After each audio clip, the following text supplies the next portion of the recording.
జమలయ్యా, ఎవలది? ఎవరు బాబు?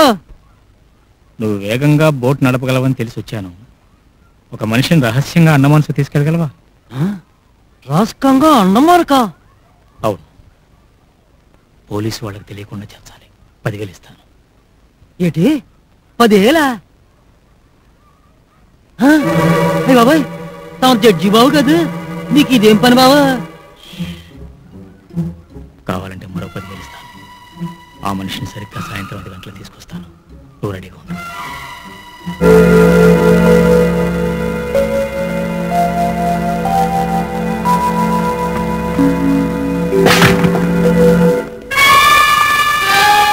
ఇక్కడున్నావా నువ్వు?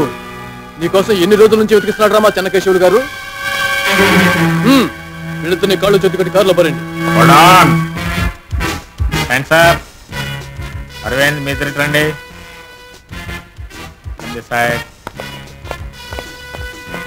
Stand where you are. రమేలా, నువ్వు జాగ్రత్త ఇంటికెళ్ళమ్మా.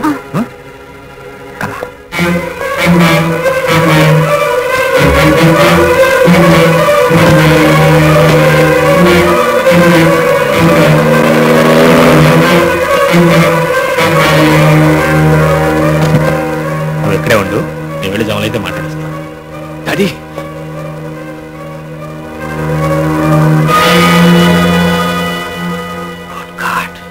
అరవింద్,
హలో,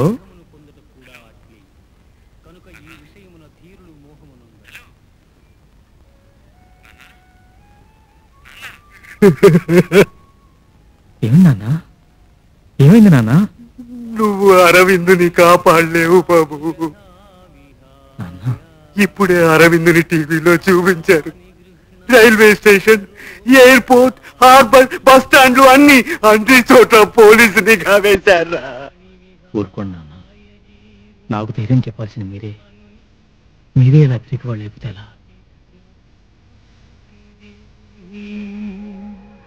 మనుష్యుడెట్లు చినిగిన వస్త్రమును వదలను, అట్లే ఆత్మ జీర్ణమైన శరీరమును వదలి కొత్త శరీరమును ధరించుకుంది.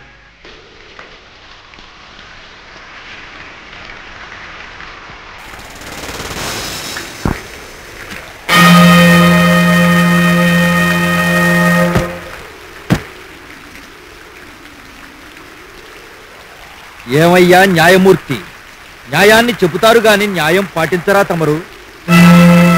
మీకోసం నిద్ర కూడా పోకుండా సిటీ అంతా గాలిస్తున్నాను. పోలీసులకు చిక్కకుండా నాకు దొరికినందుకు ఆనందంగా ఉంది. నా వంశనాశనానికి కారణమైన నిన్ను, నీ కొడుకుని ఈ లొకేషన్ లోనే సమాధి చేస్తాను. నీ కొడుక్కి నువ్వివ్వలేని తీర్పు నేనిస్తాను. Kill him.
చట్టానికి న్యాయానికి మధ్య నేరస్తుడున్నాడు. పోలీస్ బాధ్యత నేరం చేసిన వాడిని న్యాయస్థానానికి అప్పచెప్పడం వరకే. ఇడిగో నేరస్తుణ్ణి న్యాయమూర్తికి అప్పచెప్తున్నాడు. మీ కొడుగ్గా కాదు, ఒక హంతకుడిగా. వాణ్ణి కోర్టుకు తీసుకెళ్లి నిర్దోషిగా చరిత్రకెక్కుతారు, పారిపోమ్మని సలహా చెప్పి దోషిగా చరిత్రహీనులైపోతారు. మీ ఇష్టం.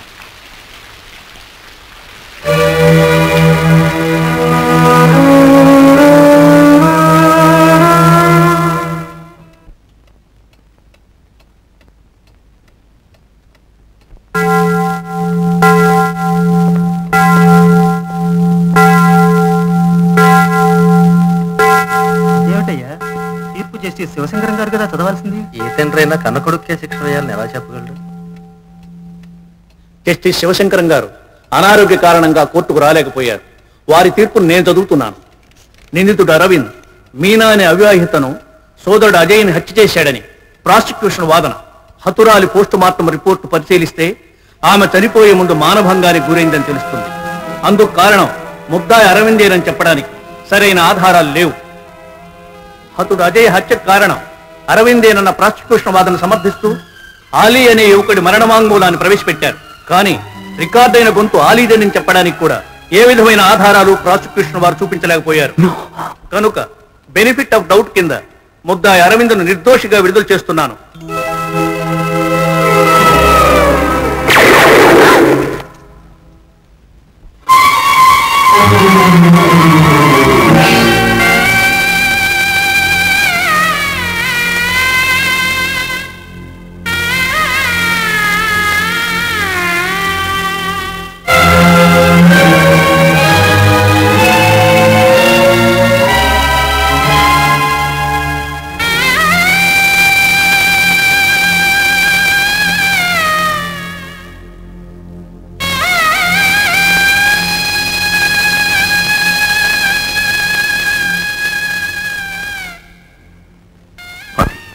నువ్వు కొడుకు కావాలని కోరుకున్నావు, కానీ పసుపు కుంకాలు కావాలని కోరుకోలేదుగా.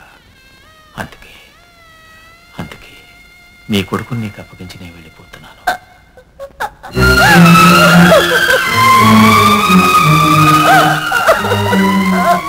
ఇన్నాళ్ళు నీతి కోసం బ్రతికిన నేను తప్పు చేసిన కొడుకును తప్పించడం కోసం ఆత్మద్రోహం చేసుకుని తీర్పు చెప్పాను. అందుకే ఈ లోకం విడిచి శాశ్వతంగా వెళ్ళిపోతున్నాను. వేణు, అనాథతో అంకులని పిలిపించుకున్నారు, కానీ నాన్న అని పిలిపించుకోలేదన్నావుగా. నాయనా, నీతి కోసం నిలబడ్డ నువ్వే నాకు తల కొరిగి పెట్టు.